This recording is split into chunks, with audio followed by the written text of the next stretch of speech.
અને મદદ મારા પ્રિય મિત્રો, એસોટેરિક સ્ટડી સર્કલમાં ફરી એકવાર આપનું સ્વાગત છે. આજે આપણે એક એવા અનોખા ક્ષણના પ્રકાશમાં એમ કહી શકાય કે ભેગા થયા છીએ મૌલાના શાહ રહીમ અલ હુસૈની હઝર ઇમામનું તખ્તનશીની ફરમાન. આ જુઓ, માત્ર એક ઐતિહાસિક ઘટના નથી, પણ એક આધ્યાત્મિક ઉદ્ઘાટન છે. એક એવું ફરમાન જે આપણી રૂહાની સફર માટે ઝાહિરી એટલે કે બાહ્ય માર્ગદર્શન અને બાતિની એટલે કે આંતરિક શાણપણ બંને આપે છે. આ પ્રકાશિત શબ્દોમાં ઇમામ આપણને આપણી ઓળખ માટે એક દૃષ્ટિ આપે છે. આપણને યાદ કરાવે છે કે સાચી સફળતા શ્રદ્ધા અને બુદ્ધિને એક કરવામાં છે, જ્ઞાનને નૂર તરીકે અપનાવવામાં, બહુલતાવાદ અને કરુણા સાથે જીવવામાં અને આપણા હૃદયને ઇમામતના નૂરમાં સ્થિર કરવામાં રહેલી છે. આજના આ સંવાદમાં આપણે આ મુબારક ફરમાનની બાતીની સમજ પર ઊંડાણપૂર્વક ચિંતન કરીશું. માત્ર મનથી નહીં પણ આત્માથી સમજવાનો પ્રયત્ન કરીશું. ચાલો આ પ્રકાશિત શબ્દોના ગૂઢાર્થમાં ઉતરીએ. ફરમાનની શરૂઆત જ કેટલી હૃદયસ્પર્શી છે. ઇમામના આશીર્વાદ, એકતા, આધ્યાત્મિક જ્ઞાન, સ્વાસ્થ્ય, સલામતી, મુશ્કેલ આસાન માટે અને પછી 50મા ઇમામ તરીકે બૈયતની સ્વીકૃતિ. આ ખાલી એક ઔપચારિકતા નથી, ખરું ને? બિલકુલ નથી. આ બૈયત એટલે કે વચનબદ્ધતા એ ખરેખર તો ખૂબ ગહન ક્રિયા છે. બાતીની દૃષ્ટિએ જોઈએ તો એ માત્ર વર્તમાન ઇમામ પ્રત્યેની વફાદારી નથી, પરંતુ એ આદિકાળના કરાર, જેને આપણે મિસાક કહીએ છીએ, એનું નવીકરણ છે. એ કરાર જ્યારે સૃષ્ટિના આરંભે આત્માઓએ પરમાત્મા પ્રત્યે વફાદારીનું વચન આપેનું, આ બૈયત દ્વારા વર્તમાન ઇમામ, કુરાનમાં જેનો ઉલ્લેખ છે સૂરા 3 આયત 103, એ હબલિલ્લા એટલે કે અલ્લાહની જીવંત દોરી બને છે. આ એ જ દોરી છે જે વિશ્વાસીને ઇમામના નૂર મારફતે સીધા હક એટલે કે પરમ સત્ય સાથે જોડે છે. ઓકે, એટલે દરેક બૈયત એ આત્માના મૂળ વચનનું પુનઃસ્મરણ છે, જે આપણને ઇમામ થકી સત્ય સાથે જોડી રાખે છે. વાહ, આ સમજ તો બૈયતના મહત્વને ખરેખર અનેક ગણું વધારી દે છે. ફરમાનમાં આગળ મૌલાના શાહ રહીમ તરીકાના પાયાની વાત કરે છે. તૌહીદ, રિસાલત અને ઇમામત, આ 3 સ્તંભો પર જ આપણો તરીકો રચાયેલો છે. હા, અને આ ત્રિપુટી તૌહીદ, રિસાલત, ઇમામત એ ખાલી ધાર્મિક સિદ્ધાંતો નથી. જુઓ, એ તો સમગ્ર અસ્તિત્વની રચના અને સમજણ માટેની ચાવી છે. તૌહીદ એટલે મૂળ સ્ત્રોત, એકતા. રિસાલત એટલે એ સ્ત્રોતમાંથી આવતા દૈવી સંદેશનું પ્રકટીકરણ જે પૈગંબરો દ્વારા આવ્યું. અને ઇમામત એટલે એ સંદેશનું સતત જીવંત અર્થઘટન અને માર્ગદર્શન જે દરેક યુગમાં ઇમામ દ્વારા મળે છે. બાતીની રીતે કહીએ તો ઇમામ એ અક્લ એ કુલ, સાર્વત્રિક બુદ્ધિના મઝહર એટલે કે પ્રતિબિંબ છે. તેમના દ્વારા જ ખુદાનો નૂર, એમનું માર્ગદર્શન દરેક યુગમાં પ્રવેશે છે અને વિશ્વાસીઓના જીવનને આધ્યાત્મિક અને ભૌતિક બંને પ્રકાશિત કરે છે. અક્લ એ પુલનું પ્રતિબિંબ. હા, આ ઇમામની ભૂમિકાને એકદમ વિશાળ પરિપ્રેક્ષ્ય આપે છે. ખાલી સમુદાયના નેતા જ નહીં, પણ દૈવી બુદ્ધિના વાહક. આ સંદર્ભમાં ફરમાણમાં મૌલાના શાહ રહીમ, તેમના પિતા, આપણા 49મા ઇમામ મૌલાના શાહ કરીમ અલ હુસૈનીને જે રીતે યાદ કરે છે એ બહુ મહત્વનું બની જાય છે. એમને એક દૂરંદેશી, સેતુ નિર્માતા અને જમાતના પ્રેમી તરીકે સન્માનિત કરે છે. ચોક્કસ. અને આ શ્રદ્ધાંજલિ પાછળનું બાતીની સંકેત પણ સમજવા જેવો છે. ખબર છે, 49મા ઇમામનો વારસો માત્ર ઇતિહાસ નથી, એની અસર વૈશ્વિક હતી, કોસ્મિક હતી એમ કહી શકાય. એમના દ્વારા સ્થાપાયેલી સંસ્થાઓ, એમના કાર્યો એ જાણે પ્રકાશનું સ્થાપત્ય રચી રહ્યા હતા. Architecture of light. અને એમણે જે ભૂલાયેલી જમાતોને ફરીથી જોડી, એ બાહ્ય રીતે ભૌગોલિક જોડાણ હતું, પણ આંતરિક રીતે, બાતીની રીતે એ સુષુપ્ત આત્માઓને મારિફત એટલે કે સાચી ઓળખની કક્ષાએ જાગૃત કરવાનું પ્રતીક હતું. એ આત્માઓનું એમના મૂળ સ્ત્રોત એટલે કે ઇમામતના નૂર સાથે પુનઃ જોડાણ હતું. પ્રકાશનું સ્થાપત્ય. વાહ, આ વિચાર તો બહુ પ્રેરણાદાયક છે. હવે ફરમાનમાં 2 સ્થળોનો ખાસ ઉલ્લેખ છે, લિસ્બન અને અસ્વાન. મૌલાના શાહ રહીમે જણાવ્યું કે લિસ્બન ઇમામતની ગાદી રહેશે અને અસ્વાન, જે ફાતિમી ઇતિહાસ સાથે જોડાયેલું છે, તે 49મા ઇમામનું અંતિમ વિશ્રામ સ્થળ બનશે, જ્યાં મકબરો પણ બનશે. આ જગ્યાઓની પસંદગી પાછળ કોઈ ગૂઢાર્થ છે? હા, જો આ સ્થળો ખાલી ભૌગોલિક બિંદુઓ નથી, એમના ઊંડા સાંકેતિક અર્થ છે. લિસ્બન ગાંધી તરીકે એ શાસનના જાહેર એટલે કે બાહ્ય પાસાનું દુનિયા સામે દેખાતા કેન્દ્રનું પ્રતિનિધિત્વ કરે છે, જ્યારે અસ્વાન એના ઐતિહાસિક અને ફાતિમી જોડાણને કારણે એ બાતિની એટલે કે આંતરિક સાતત્ય અને આધ્યાત્મિક વારસાના ગુપ્ત સિંહાસન જેવું છે. આ એ દર્શાવે છે કે ઇમામનો અધિકાર અને પ્રભાવ એ દૃશ્ય અને અદૃશ્ય, ભૌતિક અને આધ્યાત્મિક બંને ક્ષેત્રોમાં છે. જેમ સૂર્ય દેખાય છે પણ એની ઉર્જા અને પ્રકાશ તો અદૃશ્ય રીતે બધે ફેલાયેલા છે, બરાબર ને? એવું જ ઇમામતનું કાર્ય છે. બરાબર. એટલે જાહેર અને બાતિન બંને સ્તરે ઇમામતની સત્તા અને કાર્યક્ષેત્ર. આ સમજ પછી ઇમામ પોતાના પરિવાર પ્રત્યે આભાર વ્યક્ત કરે છે. પ્રિન્સ અમીન, પ્રિન્સેસ ઝહરા, ભાઈઓ અને ખાસ કરીને 2 પુત્રો. પરિવારમાં પ્રેમ, એકતા અને ભાવિ પેઢીના પાલન પોષણ પર ભાર મૂકવામાં આવ્યો છે. એનું શું મહત્વ છે? બાતીની દૃષ્ટિએ ઇમામનો પરિવાર એ જાણે ઇમામતના કેન્દ્રીય સૂર્યની આસપાસ ફરતું નક્ષત્ર મંડળ છે.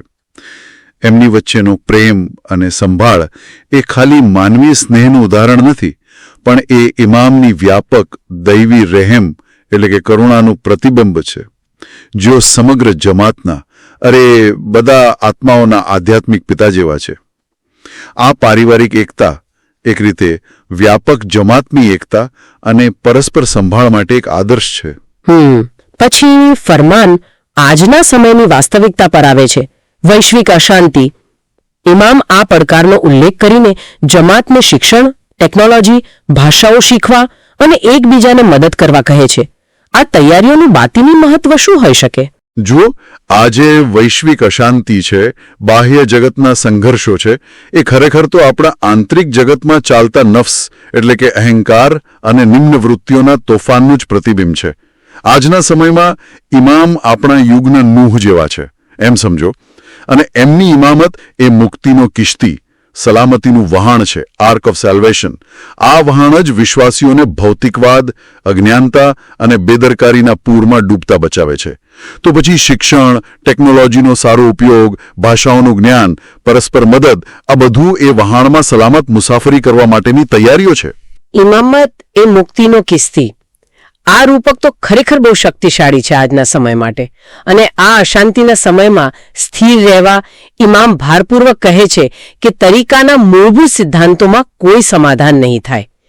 દીન અને દુનિયા વચ્ચે સંતુલન અને અલ્લાહ, પૈગંબર, હઝરત અલી અને ઇમામોના નિરંતર સ્મરણ એટલે કે zikr પર ભાર મૂકે છે. આટલી દૃઢતા કેમ જરૂરી છે? કારણ કે સિરાત અલ મુસ્તકીમ, સીધો માર્ગ, એ ખાલી નિયમોની યાદી નથી. ના, એ તો વિશ્વાસીની અંદર ઇમામની હાજરીનો જીવંત ધબકતો પ્રવાહ છે. તરીકાના સિદ્ધાંતો આ પ્રવાહને વહેતો રાખવા માટેના કિનારા જેવા છે. એમાં સમાધાન કરો એટલે પ્રવાહને રોકવા બરાબર. અને zikr એટલે કે સ્મરણ એ ખાલી શબ્દો બોલવા એવું નથી, એ આત્માની અંદર રહેલા દૈવી પ્રકાશના આંતરિક સત્યોને, આર્કેટાઇપ્સને સક્રિય કરે છે. zikરથી આપણે સતત ઇમામ અને હક સાથે જોડાયેલા રહીએ છીએ.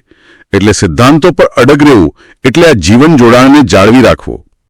અને આ જીવંત જોડાણને પોષવા માટે જમાતખાનાનું શું મહત્વ છે? ફરમાન કહે છે કે એ ઉપાસના, શિક્ષણ, સામાજિક જોડાણ, આંતરપેઢી એકતાના કેન્દ્રો હોવા જોઈએ. બરાબર. જમાતખાનું એ ખાલી ઇમારત નથી. બાતીની રીતે એ વિશ્વાસીના હૃદયનું પ્રતીક છે. એ પવિત્ર સ્થાન જ્યાં ઇમામનો નૂર અને ખુદાનું સ્મરણ વસે છે. ત્યાં જે સામૂહિક પ્રાર્થના થાય છે, દુઆ થાય છે, એ પેલી આદિકાળની સભા અલસ્તો બેરબ્બેકુમવાળી એનો પડઘો છે, જ્યાં આત્માઓએ પહેલીવાર દૈવી એકતાનો અનુભવ કર્યો હતો. જમાતખાનું એવું વાતાવરણ આપે છે જ્યાં શ્રદ્ધા, જ્ઞાન અને સમુદાય, ઈમાન, ઇલ્મ અને જમાત એક સાથે વિકસે. હવે એક મુદ્દા પર આવીએ જે મને લાગે છે કે આ ફરમાનનો અને આપણા તરીકાનો બહુ જ મહત્વનો હિસ્સો છે. બૌદ્ધિક પરંપરા. મૌલાના શાહ રહીમ ભાર મૂકે છે કે આપણો તરીકો ખાલી ઇબાદત અને ભક્તિ પર નથી, પણ એક સમૃદ્ધ બૌદ્ધિક પરંપરા પર પણ આધારિત છે. એમણે ઉચ્ચ ગુણવત્તાના શૈક્ષણિક કાર્યક્રમો અને સામગ્રી પૂરી પાડવાની વાત કરી. આ બૌદ્ધિક પાસાનું બાતીની મહત્વ શું છે? આ ખરેખર આપણા તરીકાના મૂળ સ્વભાવને સ્પર્શે છે. આ બહુ મહત્વનું છે. ઇમામ અહીં સ્પષ્ટ કરે છે કે આપણા માટે જ્ઞાન એટલે કે ઇલ્મ એ માત્ર માહિતી નથી, એ પવિત્ર પ્રકાશ છે, નૂર છે. આ એક સતત શીખવાની, પ્રશ્નો પૂછવાની, ચિંતન કરવાની હાકલ છે. આપણો તરીકો શ્રદ્ધા અને બુદ્ધિ, ઈમાન અને અક્લ બંનેને મહત્વ આપે છે. જુઓ, જેમ પ્રાર્થના હૃદયને શાંતિ આપે છે, તેમ જ્ઞાન બુદ્ધિને સ્થિરતા અને દિશા આપે છે. બંને પાંખો જરૂરી છે. વિશ્વાસીની અલ્લાહ તરફની આધ્યાત્મિક ઉડાન માટે આ બંને પાંખો જરૂરી છે. આપણા ઇતિહાસનું જ્ઞાન આપણી શ્રદ્ધાના મૂળિયા મજબૂત કરે છે.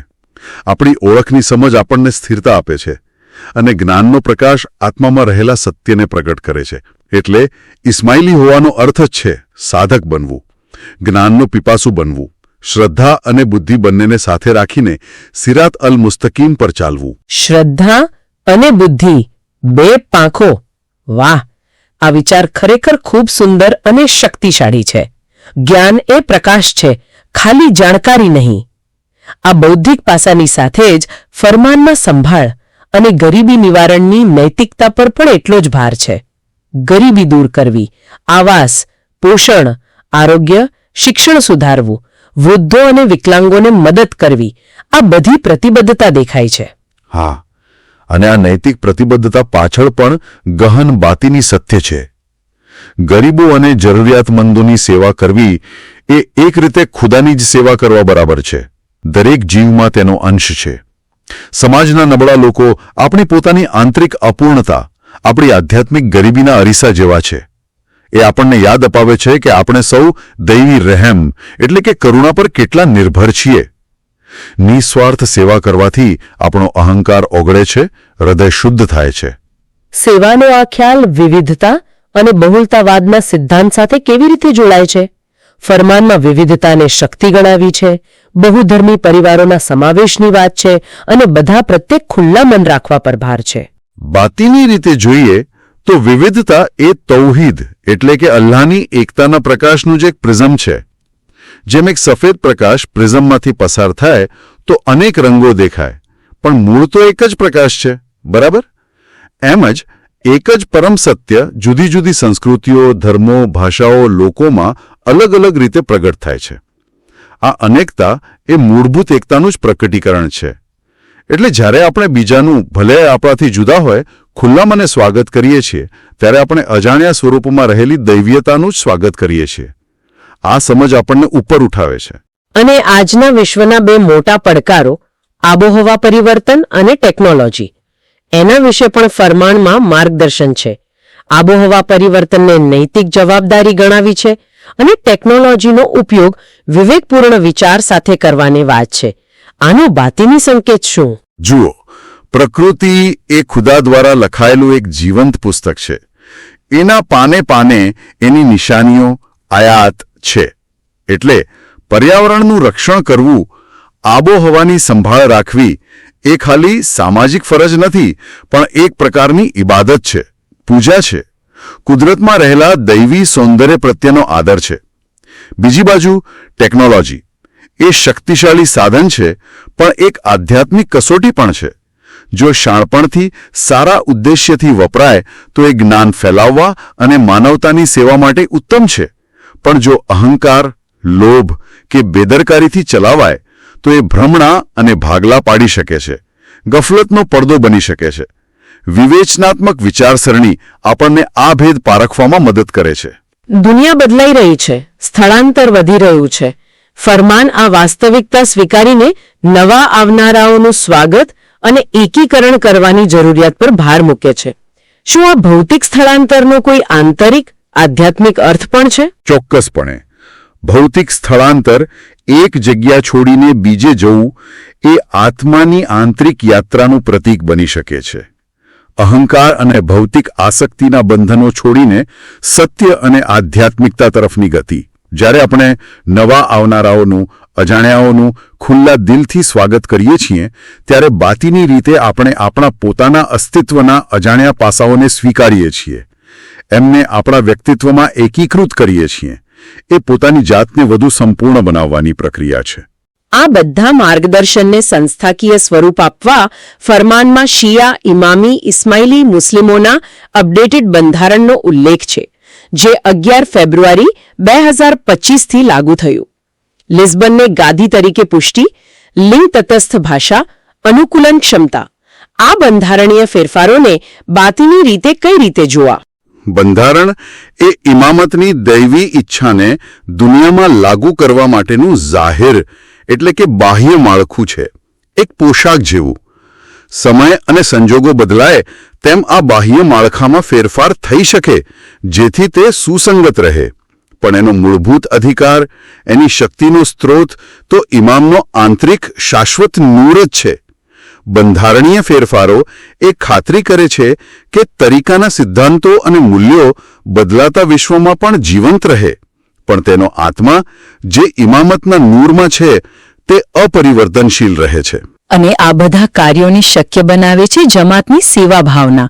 ઇમામ જમાતની સ્વૈચ્છિક સેવા એટલે કે ખિદમત, ઉદારતા અને સમર્પણની ખૂબ પ્રશંસા કરે છે. સેવા અથવા ખિદમતનું આધ્યાત્મિક મહત્વ શું છે? ખિદમત એ ખાલી શ્રમ નથી, એ ક્રિયા દ્વારા થતી ઇબાદત છે, હૃદયની શુદ્ધિનું સાધન છે. નિસ્વાર્થ સેવા કરવાથી આપણા હૃદયરૂપી અરીસા પર જામેલી અહંકાર, સ્વાર્થની ધૂળ સાફ થાય છે. જ્યારે આ અરીસો સાફ થાય ત્યારે તે દૈવી પ્રકાશ, રહેમ, ગુણોને વધુ સારી રીતે પ્રતિબિંબિત કરી શકે છે. સેવા દ્વારા વ્યક્તિ હું અને મારુંથી ઉપર ઉઠીને આપણેની ભાવના કેળવે છે, ખુદાની નજીક જાય છે. એ પોતાની જાતને ભૂલીને બીજામાં ખુદાને જોવાનો પ્રયાસ છે.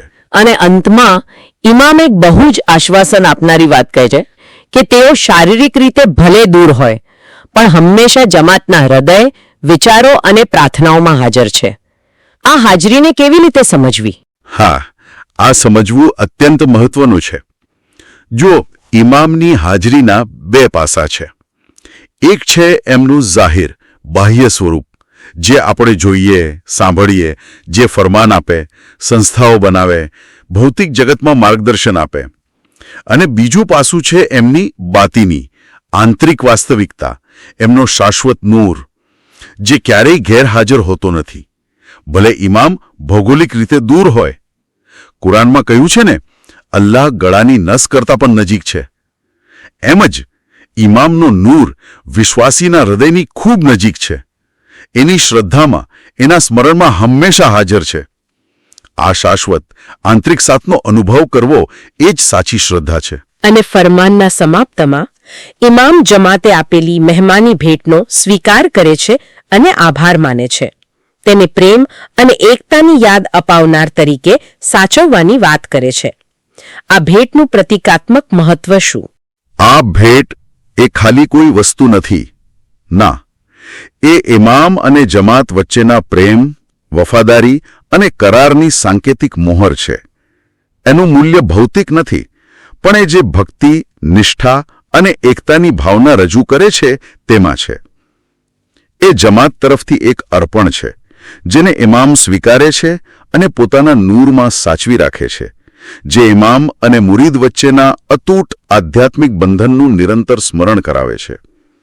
જો આપણે આખા ફરમાનના ગુઢાર્થ પર ફરી વિચાર કરીએ તો એક વાત સ્પષ્ટ થાય છે. આ ફરમાન જ્ઞાનને ખાલી દુનિયાવી સફળતા માટે નથી જોતું, પણ તેને નૂર, પ્રકાશ તરીકે પ્રગટ કરે છે. આ એ માર્ગદર્શનનો સાર છે જે સમયના ઇમામ પાસેથી સાધકોના હૃદયમાં સતત વહે છે. આપણા ધર્મના ઇતિહાસનો અભ્યાસ કરવો એટલે પેઢીઓથી ચાલ્યા આવતા એ પ્રકાશના માર્ગને ફરી શોધવો. પોતાની ઇસ્માઇલી ઓળખને મજબૂત કરવી એટલે ઇમામ સાથેના આત્માના પ્રાચીન, આદિકાળના બંધન પ્રત્યે જાગૃત થવું. અને જ્ઞાન પ્રાપ્તિની યાત્રા કરવી એટલે સમજવું કે શીખવાનું, વિચારવાનું, પ્રશ્ન પૂછવાનું દરેક પગલું હકીકતમાં પરમ સત્ય, હક તરફનું જ એક પગલું છે. એટલે આપણા તરીકાની બૌદ્ધિક પરંપરા એ ખાલી વિચારોનો સંગ્રહ નથી, એ અકલેકુલ દૈવી બુદ્ધિનો જીવંત પ્રવાહ છે, જે ઇમામતના નૂર દ્વારા સતત વહેતો રહે છે. જેમ પ્રાર્થના હૃદયને સ્થિરતા આપે તેમ જ્ઞાન બુદ્ધિને સ્થિરતા આપે. બંને મળીને એ બે પાંખો બને છે જે વિશ્વાસીને મારિફત એટલે કે સાચી ઓળખ અને જ્ઞાનના અનંત આકાશમાં ઉડવા માટે સક્ષમ બનાવે છે. જેમ આપણે આજે તખ્ત નશીની ફરમાન પરના આપણા ચિંતનને સમાપ્ત કરીએ છીએ, ચાલો યાદ રાખીએ, આ ફરમાન કરતાં વધુ છે. તે શાશ્વત કરારનું નવીકરણ છે, અશાંતિના યુગમાં માર્ગદર્શનનો કિસ્તી છે અને પ્રકાશનો માર્ગ છે જે આપણને ઓળખ, જ્ઞાન પ્રાપ્તિ અને હકની નિકટતા તરફ દોરી જાય છે. ઇમામ આપણને જ્ઞાનના સાધક બનવા, સેવા અને કરુણા સાથે જીવવા અને તેમના શાશ્વત માર્ગદર્શન અને આશીર્વાદ હેઠળ આપણા આત્માની સાચી ઓળખને ઓળખવા માટે આહ્વાન કરે છે. જો આ સંદેશ આપના હૃદયને સ્પર્શી ગયો હોય તો કૃપા કરીને એસોટેરિક સ્ટડી સર્કલ ચેનલને સબસ્ક્રાઇબ કરવાનું, લાઇક કરવાનું અને આ ચર્ચાને આપના પરિવાર અને મિત્રો સાથે શેર કરવાનું ભૂલશો નહીં. ક્યારેક એક જાગૃત આત્મા સમગ્ર પેઢીના પ્રકાશને પ્રજ્વલિત કરી શકે છે. જ્યાં સુધી આપણે ફરી મળીશું નહીં, ત્યાં સુધી ઇમામતનું નૂર આપની બુદ્ધિને માર્ગદર્શન આપે, આપના હૃદયને પ્રકાશિત કરે અને આપના દરેક પગલાને આશીર્વાદ આપે. યા અલી મદદ.